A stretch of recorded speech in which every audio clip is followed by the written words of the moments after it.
یہ جو ہے جو ہندوستان کی بھارتیہ جنتا پارٹی اور راشٹریہ سوائم سیوک سنگھ ہے، ان کے پاس اس وقت جو ہے پارلیمنٹ میں اکثریت ہے، تو اس اکثریت کا استعمال کرتے ہوئے ٹرنی آف دا میجورٹی. رائٹ. لیکن پریزیڈنٹ صاحب کیا صرف اتنا پیغام دے دینا انٹرنیشنل کمیونٹی کی طرف سے، جس کا ایک بہت بڑا اثر و رسوخ ہے بھارت کی طرف، بھارت کے بہت سارے لوگ باہر جا کر کام کرتے ہیں، چاہے وہ ہمارے مسلم ممالک ہوں جس طریقے سے UAE ہے، سعودی عرب ہے، یا باہر کے یورپین ممالک ہوں، کیا صرف یہ پیغام دے دینا کافی ہے EU کی طرف سے یا باقی آرگنائزیشنز کی طرف سے، چاہے OIC ہو، یا پھر کوئی ٹھوس اقدامات کرنے کی ضرورت ہے؟ جس طرح ابھی ہم نے کچھ ہی دن پہلے چند پچھلے ہفتوں کے اندر دیکھا کہ UAE کی شہزادی نے بھارت کے مسلمز کے خلاف جو احساسات اور جذبات ہیں اس کے خلاف بات کی، قطر کی طرف سے آواز آنے لگی ہے، مختلف ممالک کی طرف سے. کیا یہ صرف آواز تک رہنی چاہیے یا ٹھوس اقدامات کے اندر بھی ٹرانسلیٹ ہونا چاہیے؟ آواز بھی ایک ٹھوس قدم ہے اور آوازیں اٹھنی چاہیے. آپ کو یاد ہوگا کہ 5 اگست 2019 سے پہلے کوئی بھی آواز نہیں اٹھاتا تھا. ہم لوگ ہر دروازہ کھٹکھٹاتے تھے اور کشمیر کی رودات سناتے تھے، کشمیر کا المیہ ساری دنیا کے سامنے بیان کرتے تھے. کوئی رد عمل نہیں ہوتا تھا. لیکن 5 اگست 2019 کے بعد لوگ بولے ہیں، کھل کے بولے ہیں، انٹرنیشنل میڈیا بولا ہے، پارلیمنٹس بولی ہیں. عرب اسٹریٹ خاموش تھی اور عرب کے حکمران خاموش تھے، بلکہ وہ جو ہے ہندوستان کا ساتھ دے رہے تھے. ہندوستان کے ساتھ ان کی بہت گہری یکجہتی تھی، ان کے معاشی تعلقات تھے، اپنے ذاتی مراسم تھے ان کے نریندر مودی اور دوسرے لیڈروں کے ساتھ. تو یہ جو آوازیں اٹھ رہی ہیں، یہ جو پیغامات دیے جا رہے ہیں، میں خود جو ہے یورپین پارلیمنٹ میں جاتا تھا 5 اگست 2019 سے پہلے، تو وہ تو کچھ ڈرے سہمے سے رہتے تھے سارے کے سارے ارکان یورپین پارلیمنٹ کے. وہ کبھی ہندوستان کے خلاف بولنے کی جرت نہیں کر سکتے تھے کیونکہ ان کے معاشی مفادات وابستہ تھے. بھارت کی طرف سے اب ایک پرووکیٹو رویہ رکھا جا رہا ہے جس کے اندر وہ نہ صرف انڈین آکیپائڈ کشمیر بلکہ آزاد جموں و کشمیر اور اس کے ساتھ ساتھ گلگت بلتستان کی طرف بھی میلی نگاہ سے دیکھنا شروع کر گیا. آپ کو یاد ہوگا کہ 5 اگست کے بعد سے ہی اس طرح کی آوازیں ان کی پبلک کی طرف سے بلند ہونا سٹارٹ ہو گئی تھی جو کمپلیٹ ایکسٹریمزم کے مائنڈ سیٹ کو لیے ہوئے ہیں. ایسی صورتحال میں آزاد جموں و کشمیر کے حوالے سے، گلگت بلتستان کے حوالے سے جو ابھی ریسنٹ پاسٹ میں انڈیا کی طرف سے سٹیٹمنٹس آ رہی ہیں، آپ ان کو کس طرح سے دیکھتے ہیں؟ دیکھیے، پہلے جو ہے ہندوؤں اور ہندوستان، ہندوؤں اور راشٹریہ سوائم سیوک سنگھ اور BJP کو الگ الگ کیجیے، کیونکہ ہندوؤں کی بڑی تعداد ہے، 1 بلین کے قریب ہیں. یہ سارے کے سارے فسطائی نہیں ہیں، یہ سارے کے سارے RSS کے ماننے والے نہیں ہیں، اس کے پیچھے چلنے والے نہیں ہیں. یہ جو کچھ وحشی پاگل انتہا پسند لوگ ہیں، انہوں نے اپنے آپ کو جو ہے پورے ہندوستان کے اوپر مسلط کر لیا ہے. ایک تو یہ چیز یہ کسی قسم کی کوئی غلط فہمی نہیں ہونی چاہیے، کیونکہ تقریباً جو ہے 40 لاکھ کے قریب جو ہے ہندو یہاں پاکستان میں بستے ہیں. تو اور دوسرے یہ ہے کہ ہمارا جو ہے ہندو قوم کے ساتھ کوئی دشمنی نہیں ہے، ہندو مذہب کے ماننے والے لوگوں کے ساتھ کوئی دشمنی نہیں ہے. ہماری جنگ ہے اس انتہا پسند سوچ سے، وہ کانگریس کی رہی ہو جب وہ کشمیریوں کو مارتے تھے، یا وہ راشٹریہ سوائم سیوک سنگھ اور بھارتیہ جنتا پارٹی کی ہو. اچھا، آپ نے یہ کہا ہے کہ جی وہ منصوبہ بنا رہے ہیں، آزاد کشمیر و پاکستان کو جو ہے میلی آنکھ سے دیکھ رہے ہیں. ان کی پاکستان کے سلسلے میں کبھی بھی آنکھ صاف نہیں ہوئی، ہمیشہ میلی رہی ہے اور دل میں بھی بغض رہا ہے، اور ذہن ان کا جو ہے منصوبہ بندی کرتا رہا ہے کہ کسی طریقے سے پاکستان کو نقصان پہنچایا جائے. ابھی جو ہے یہ خطرے کا وقت ہے. اس کی وجہ یہ ہے کہ کووڈ-19 ہے، تو ہندوستان نے جامع منصوبہ بندی کی. چونکہ مقبوضہ کشمیر میں جو ہے وہ ناکام ہوا ہے برے طریقے سے، ہندوستان میں ناکام ہو رہا ہے، معیشت بیٹھ رہی ہے. تو انہوں نے یہ فیصلہ کیا ہے، یہ جو 2-4 دن پہلے جو ہے ان کے جو آرمی چیف اور اس کے انٹیلیجنس چیف اور اس کے ان کے جو سیاسی باسز ہیں، یہ سارے کے سارے ملے ہیں، نیشنل سیکیورٹی ایڈوائزر انکلوڈڈ. تو انہوں نے ایک منصوبہ بنایا ہے.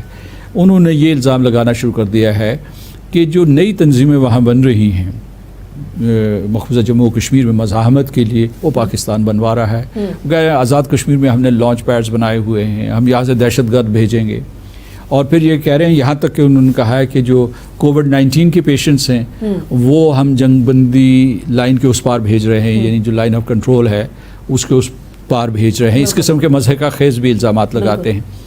لیکن یہ واضح ہو رہا ہے، جیسے پھر انہوں نے جو ہے گلگت بلتستان اور آزاد کشمیر جو ہے اس کو موسمی نشریات میں شامل کر لیا، یہ تاثر دینے کے لیے کہ یہ علاقے ہندوستان کا حصہ ہیں.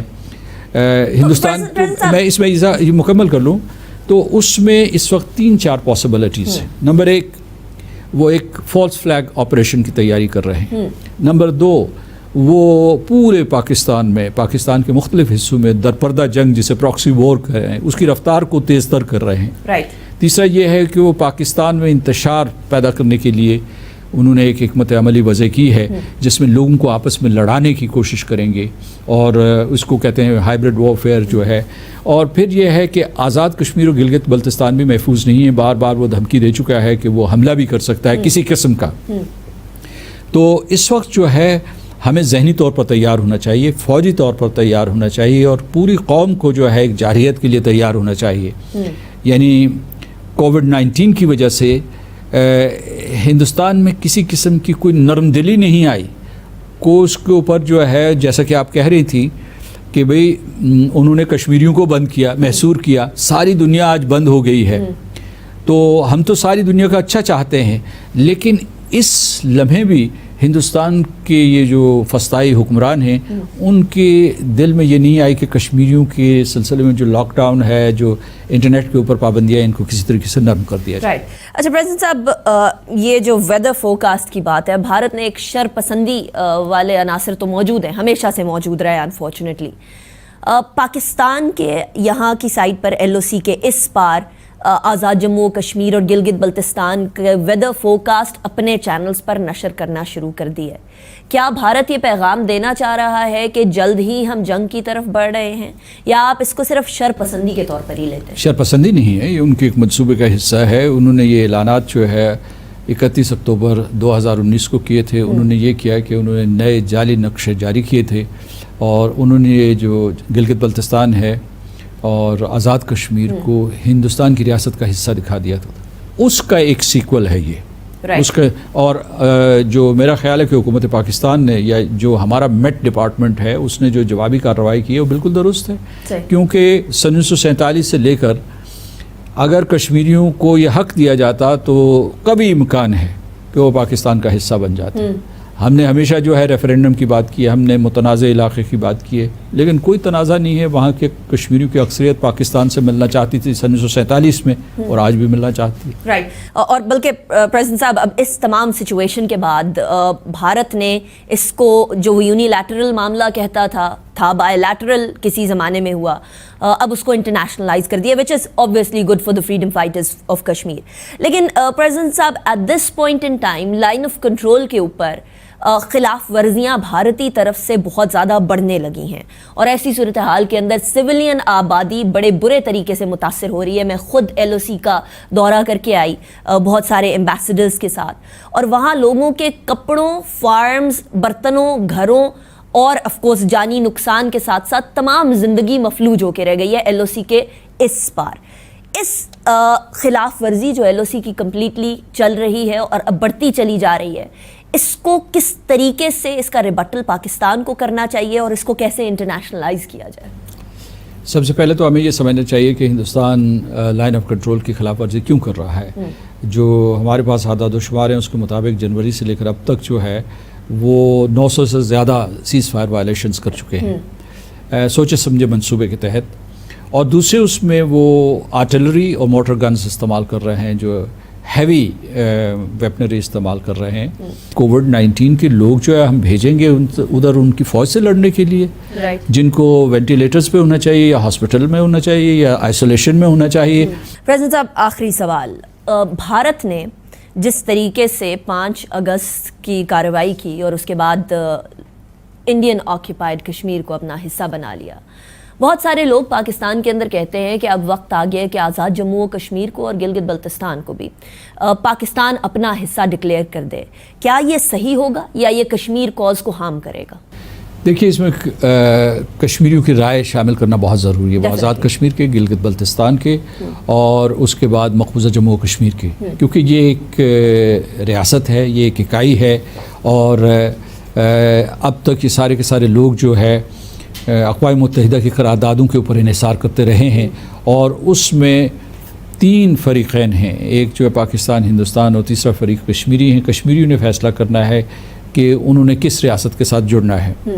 تو یہ ہے کہ ان سے پوچھنا بہت ضروری ہے. آپ کو یہ پتہ ہے کہ گلگت بلتستان جو ہے بڑے عرصے سے کہہ رہا ہے کہ ہمیں صوبہ بنا دو.